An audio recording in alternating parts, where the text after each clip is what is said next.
When people hear Romania, they usually think of one thing: Dracula, old buildings, something Eastern and unfamiliar. But that image is outdated, because Romania today feels less like a mystery and more like a place people never bothered to look at properly. What surprises most visitors isn't how old it feels. It's how normal, modern, and unexpectedly wild it is, all at the same time. A country most people skip. Romania sits right in Europe, but it's rarely on first-time travel lists. People fly over it on their way to Greece. They pass nearby on a train to Budapest or Sofia. They choose somewhere else they feel they already understand. Here's the first surprise. Romania is one of the least crowded countries in Europe, yet it contains some of the continent's most dramatic landscapes. It has the second largest single-surface virgin forest in Europe, after Russia. The Carpathian Mountains form a vast green spine that holds not just bears and wolves, but ancient, isolated villages in their valleys. It's a place where Europe's Great Plains meet its last great wilderness. You don't compete for space here. There are no long queues for a mountain vista, no pre-booked slots for a medieval lane. You can drive for an hour on a national road and see more horse-drawn carts than tour buses. The scarcity of crowds isn't due to a lack of beauty, but a surplus of space and a deficit of marketing. You just arrive, and you realize you have room to actually see it. The road that doesn't feel real.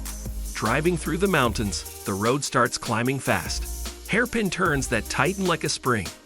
Steep drops where the guardrails seem like a hopeful suggestion. Tunnels bored straight through the mountain's heart, echoing and damp. This is the Transfăgărășan. It doesn't just cut through the Carpathian Mountains, it defies them. For 90 kilometers, it's an asphalt roller coaster, cresting at over 2,000 meters at Beli Lake, a glacial crater of startling blue that appears suddenly, a prize for the climb. Here's the shock. This road wasn't built for tourism. It was built for military access, a concrete ribbon laid down in the 1970s under the command of Nicolae Ceausescu. Its purpose was strategic paranoia, to move troops and tanks quickly over the mountains in case of a Soviet invasion. The cost was staggering in both money and lives.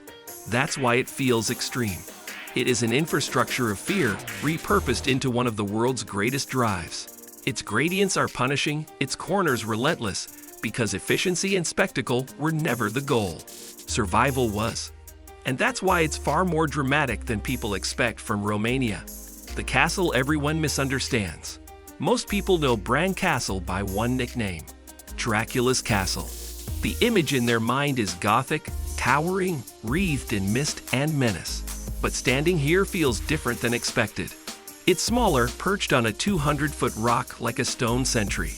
More practical, with narrow, winding staircases and functional rooms for garrisons. More defensive than theatrical, a fortress built by Saxon merchants in the 1300s to guard a strategic mountain pass into Transylvania. Here's the surprise. The real history is more interesting than the legend.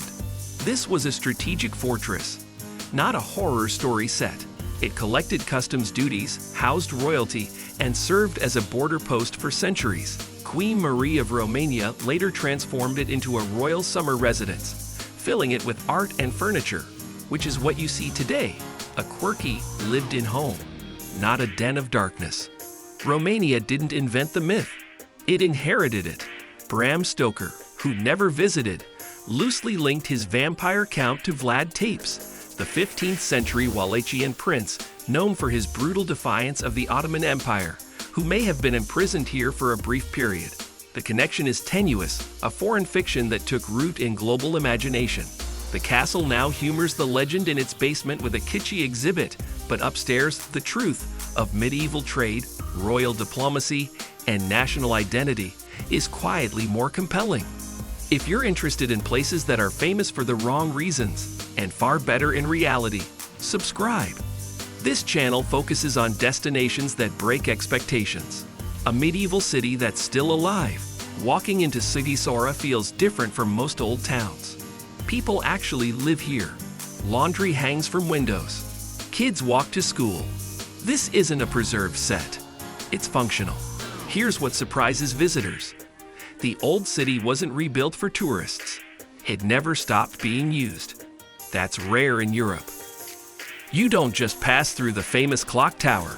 The family of the tower keeper still winds the 400-year-old mechanism by hand, and the attic houses a small quirky museum of medieval torture instruments and pharmacy history.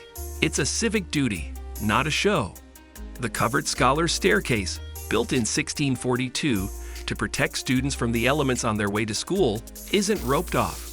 You climb its 175 wooden steps alongside teenagers carrying backpacks, heading to the school that has operated since the 14th century. And then there's the citadel itself. The fortified walls aren't a perimeter you look at. They are the literal back walls of people's homes. JadeZone's genius isn't that it saved its history. It's that it never made history a separate thing. The medieval citadel is the town's living, beating heart, not a theme park attached to it. You don't visit a museum of life. You walk through life that happens to be centuries old. Villages that didn't disappear. In northern Romania, roads narrow. Wooden gates appear. Horses still pull carts.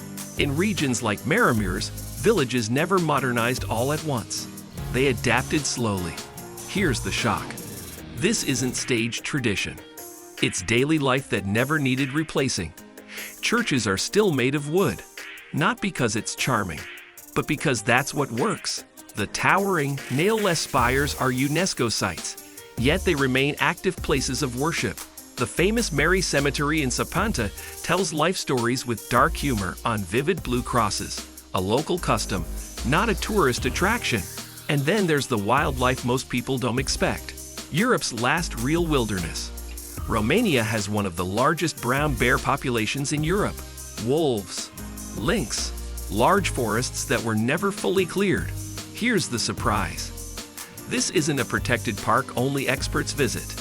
It's part of the landscape. In the Carpathians, you'll see signs warning of bears on hiking trails. Shepherds still use massive Carpathian shepherd dogs to guard flocks from wolves at night. Nature wasn't pushed out here. It was left in place. That changes how the country feels. Wilder, less curated, where humans are participants, not just spectators. A river that creates a different world.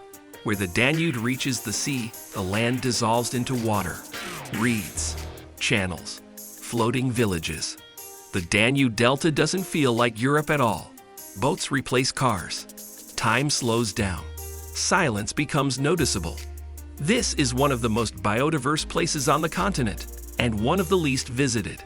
It's a labyrinth where pelicans outnumber people, and entire communities live on shifting stilts. Navigating by boat to school or the market. The water dictates everything. The modern pulse no one talks about. But Romania isn't only about the past and wilderness. The cities hold a different, vibrant surprise. Bucharest's Belle Epoque architecture stands beside brutalist communist blocks and sleek glass towers. In Cluj-Napoca, a booming tech hub buzzes in a city filled with Gothic and Baroque buildings. The contrast is stark and unapologetic. Here's the detail. The energy is young, creative, and connected. There's a thriving cafe culture, innovative restaurants and repurposed factories, and a palpable sense of momentum. It's modern Europe growing directly, and sometimes awkwardly, from deep old roots. Why Romania feels different. Romania doesn't rush. It doesn't package itself perfectly. It doesn't perform for visitors. That's why it surprises people. Things are slightly rough, slightly slower, more real. You see the beautiful and the weathered side by side. There's no veneer. And that's exactly what makes it memorable. It offers authenticity not as a selling point, but as a simple fact. Romania isn't a hidden gem. It's a place people misunderstood, and therefore overlooked. It has dramatic roads, living history, wild landscapes, a dynamic present, and space to breathe. If this video changed how you think about Romania, subscribe, because some of the best places to visit are the ones no one bothered to explain properly.